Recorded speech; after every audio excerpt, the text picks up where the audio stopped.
Tonight you have delivered a mandate for change.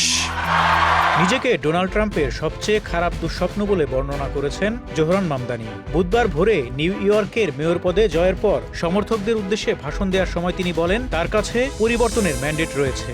A mandate for change. Mamdani বলেন, আজ রাতে আপনি পরিবর্তনের জন্য একটি ম্যান্ডেট দিয়েছেন, একটি নতুন ধরনের রাজনীতির জন্য একটি ম্যান্ডেট, এমন একটি শহরের জন্য একটি ম্যান্ডেট যা আমরা বহন করতে পারি, এবং এমন একটি সরকারের জন্য একটি ম্যান্ডেট যা ঠিক তা প্রদান করে।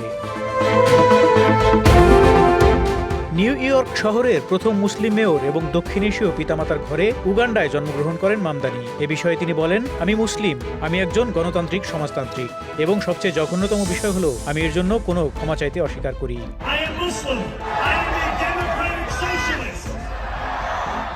মামদানির জয়ের পর মার্কিন প্রেসিডেন্ট ডোনাল্ড ট্রাম্প ট্রুথ সোশ্যালে লিখেছেন, পোলস্টারদের মতে ট্রাম্প ভোটে অংশগ্রহণ না করা এবং শাটডাউন করা এই দুটি কারণ ছিল রিপাবলিকানরা আজ রাতে নির্বাচনে হেরে যাওয়ার। এরপর তিনি বলেন, এবং এটাই শুরু হয়েছে।